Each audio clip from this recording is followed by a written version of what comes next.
बिस्मिल्लाहिर्रहमानिर्रहीम। अस्सलाम वालेकुम स्टूडेंट्स। आज हम जो प्रैक्टिकल करने जा रहे हैं फ़िज़िक्स का 1.3 प्रैक्टिकल है। स्टेटमेंट इसकी देखें। Measure the thickness of the metal strip of a wire by using screw gauge. जी, स्क्रू गेज का ज़ीरो एरर सबसे पहले फाइंड करना है। उसके लिए हम क्या करेंगे, स्क्रू गेज को इस तरह से मुकम्मल तौर पे बंद करके तो हम देखेंगे कि डेटम लाइन और जो zero of the circular scale है क्या आपस में मैच कर रहे हैं। तो अगर आप देखें तो डेटम लाइन के साथ ज़ीरो मैच नहीं कर रहा। ज़ीरो अबव द जो है वो चला गया, डेटम लाइन से अबव चला गया।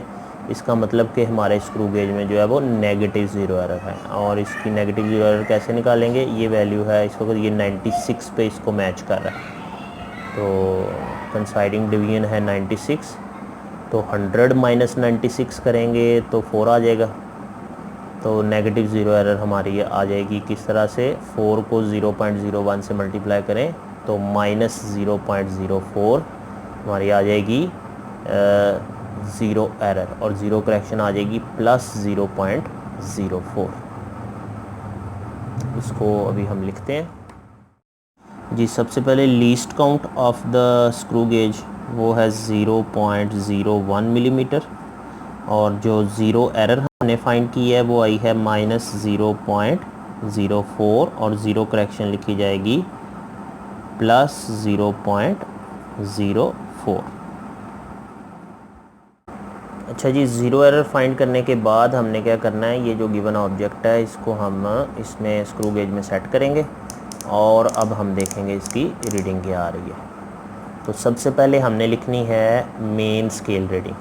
मेन स्केल रीडिंग के लिए हमने देखना होता है कि मेन स्केल की हमें यहाँ पे कितनी लाइंस नज़र आ रही हैं। इस वक्त अगर आप देखें ज़ीरो को हमने काउंट नहीं करना, तो हमें 3 लाइनें जो है वो मेन स्केल पे नज़र आ रही हैं। तो मेन स्केल रीडिंग आ गई है 3।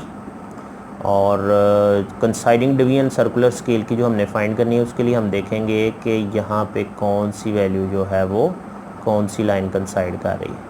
तो ये देखें 60 से 2 लाइंस जो है वो पीछे है। डेटम लाइन की सीध में जो लाइन आ रही है वो 60 से 2 लाइंस पीछे, यानी कि 58 है कंसाइडिंग डिवीजन।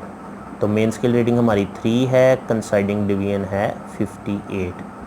आइए हम इन वैल्यूज़ को जो है वो टेबल में लिखते हैं और फिर देखते हैं कि इसको कैलकुलेट कैसे करना है। अच्छा जी, रीडिंग्स अब हमने टेबल में लिखनी है। मेन स्केल की जो रीडिंग है वो हमारे पास आई थी 3, और कंसाइडिंग डिवीजन आई थी 58। तो ये फ्रैक्शन टू बी एडिड जो है इसमें हमने क्या लिखना है, n multiply by least count, यानी कि 58 मल्टीप्लाई बाय 0.01, तो ये आ जाएगा 0.58। ऑब्जर्व थिकनेस में m और x को ऐड कर देना। ये x है, ये m है, इन दोनों को ऐड कर दें, यानी कि 3 प्लस 0.58 आंसर आ जाएगा 3.58। और जो करेक्टेड थिकनेस है इसमें क्या करना होता है, जो ज़ीरो करेक्शन है वो इसमें साथ अब हमने ऐड करनी है। तो आएगा 3.58 प्लस 0.04, तो ये आ जाएगा 3.62। इसी तरह से हमने नेक्स्ट रीडिंग लेनी है। नेक्स्ट रीडिंग में मेन स्केल रीडिंग तो चेंज नहीं होगी, ये 3 आएगी, लेकिन कंसाइडिंग डिवीजन में भी आपकी कुछ चेंज आ जाए और फिर आगे कैलकुलेशन में जो भी थोड़ा बहुत चेंज आएगा। इसी तरह से थर्ड वाली रीडिंग लेंगे और फिर उसके बाद हम मीन वैल्यू जो है इसके लिख देंगे, और फिर मीन थिकनेस जो यहाँ से वैल्यू आएगी वही हमारा रिज़ल्ट होगा। ये देखें जी, बाकी रीडिंग्स भी हमने ले ली हैं, और जो सेकंड वाली हमारी रीडिंग आई है उसमें कंसाइडिंग डिवीजन 56 थी, और उससे हमारी फ़ाइनल वैल्यू आ गई 3.60। इसी तरह तीसरी रीडिंग में कंसाइडिंग डिवीजन 57 थी, तो इससे हमारी वैल्यू आ गई 3.67। फिर mean value, mean thickness find करने के लिए हमने तीनों को ऐड करके 3 से डिवाइड किया, तो 3.61 मिलीमीटर जो है वो हमारी थिकनेस आ गई है गिवन ऑब्जेक्ट की। स्टूडेंट्स, आई होप इस प्रैक्टिकल की आपको समझ आई होगी।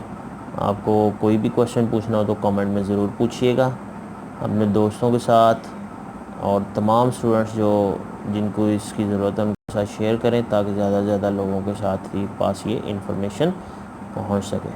अभी तक अगर आपने चैनल सब्सक्राइब नहीं किया तो ज़रूर करें और बेल आइकॉन को भी क्लिक करें ताकि तमाम वीडियोज़ आप तक इन टाइम पहुँच सकें। थैंक यू, अल्लाह हाफिज़।